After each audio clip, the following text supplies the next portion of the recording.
اللهم رب شهر رمضان. أعوذ بالله من الشيطان الرجيم. بسم الله الرحمن الرحيم. الحمد لله رب العالمين. نحمده ونستعينه ونستغفره ونستهديه وصلى الله على محمد وآله الطاهرين ولعنة الله على أعدائهم أجمعين. أما بعد، فقد قال الإمام علي عليه السلام: بسم الله الرحمن الرحيم. كل يوم لا يعصى الله فيه فهو عيد. سب سے پہلے ناظرین محترم کی خدمت میں پیشہ پیش عید سعید فطر کی مبارکباد پیش کرتے ہیں اور ان تمام حضرات کے ممنون و مشکور ہیں کہ جنہوں نے ہمیں یہ موقع فراہم کیا کہ عید سعید فطر کے موقع پر عید کی مناسبت سے کچھ گفتگو اپنے ناظر محترم کے خدمت میں عرض کریں۔ در حقیقت یہ عید روزے داروں کے لیے ایک تحفہ الہی ہے، اور یہ تحفہ الہی ایک عظیم اور بابرکت مہینے کے بعد ہمارے درمیان آ رہی ہے، جسے ہم عید سعید فطر کے نام سے جانتے ہیں۔ لہٰذا شاید یہ سوال کرنا بیجا نہ ہو کہ ہم اس عید اسلامی کو کس طرح سے منائیں اور اس عید اسلامی کی نسبت ہماری ذمہ داری کیا ہے۔ اس لیے کہ اگر شوال المکرم کی پہلی تاریخ ہمارے لیے عید کا دن ہے اور خوشی کا دن ہے، تو دوسری طرف ہم اس چیز سے غافل نہ ہو کہ ہم اس عظیم بابرکت اور بافضیلت مہینے سے محروم ہو رہے ہیں، جس مہینے کی فضیلت یہ ہے کہ جو مہینہ عند اللہ افضل الشہور تھا، جس کے ایام افضل الایام تھے، جس کی راتیں اور اوقات افضل اللیالی و افضل الساعات تھے، ہم اس مہینے سے محروم ہو رہے ہیں۔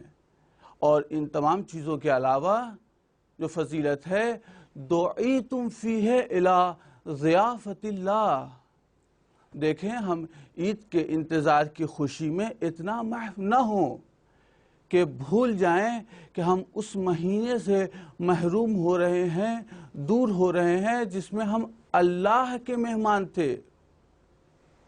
اللہ ہماری میزبانی کر رہا تھا۔ ہم انسانوں کی یہ صفت ہوتی ہے کہ جب کوئی ہمارے یہاں مہمان بن کے آتا ہے، اور جب وہ مہمان بن کے ہمارے پاس آتا ہے تو ہمارے میزبانی کا عالم کیا ہوتا ہے؟ جو کچھ ہمارے اختیار میں ہو اسے ہم پیش کر دیتے ہیں۔ کیوں؟ اس لیے کہ جب یہ مہمان یہاں سے پلٹ کے جائے تو میزبان سے خوش ہو۔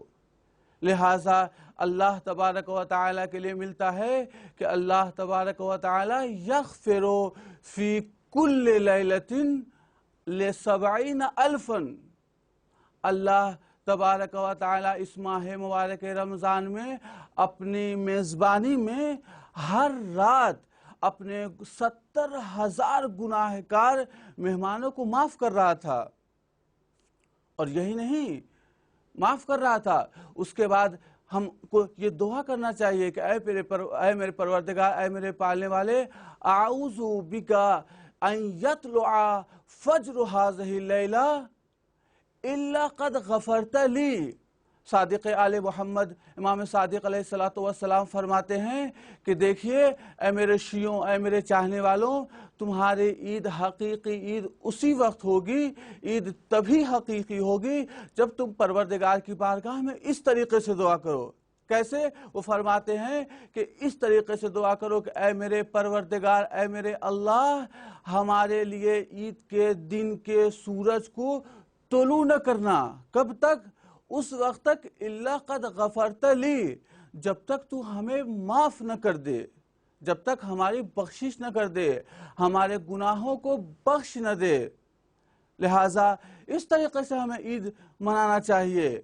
اسی مطلب کی طرف امام عالی مقام امیر المؤمنین علیہ الصلوۃ والسلام ارشاد فرماتے ہیں کہ کل یوم لا یعصی اللہ فہو عید، ہر وہ دن، دیکھیں ناظرین محترم کی خدمت میں عرض کریں کہ ہم پورے سال کو عید بنا بھی سکتے ہیں، منا بھی سکتے ہیں، صرف شرط اتنی سی ہے کہ ہم اس دن اللہ کی نافرمانی کو انجام نہ دیں۔ لیکن اب وہ دن کہ جس کی دعا میں ہم یہ پڑھتے ہیں کہ ھذا الیوم الذی جعلتہ للمسلمین عیدا، وہ دن کہ جس دن کو اللہ تبارک و تعالی نے تمام عالم اسلام کے لیے عید قرار دیا ہو، اب اگر اس دن ہم میں سے کوئی افراد اس عید کے دن کسی گناہ میں نعوذ باللہ مرتکب ہو جائے، اللہ کی نافرمانی کو انجام دے دے، اور نافرمانی کرنے کے بعد نئے لباس پہنے، نماز بھی انجام دے، فطرے کو بھی ادا کر دے، تو یہ کہنا صحیح ہوگا کہ آپ نے اور ہم نے حقیقت میں عید کے رسومات کو تو ادا کر دیا، لیکن جو حق تھا، جو اس عید کا ہم سے تقاضا تھا، شاید ہم نے اس میں کوتاہی کی۔ لہٰذا پروردگار کی بارگاہ میں دعا گو ہیں کہ پروردگار ہمارے اس سال کی عید کو گزشتہ تمام سالوں کے عید سے بہتر اور افضل قرار دے۔ پروردگار کی بارگاہ میں دعا گو ہیں پروردگار ہمارے اس سال کے عید میں کوئی ایسا اعمال انجام نہ دیں، کوئی ایسی نافرمانی انجام نہ دیں کہ جس کی وجہ سے ہم عید کی حقیقت اور حق کو ادا نہ کر سکیں۔ آخری دعا یہ ہے کہ اے اپنے پروردگار اس سال کے عید کی عیدی کو ہمارے لیے امام زمانہ کے ظہور کو قرار دے۔ ربنا تقبل منا انک انت السمیع العلیم۔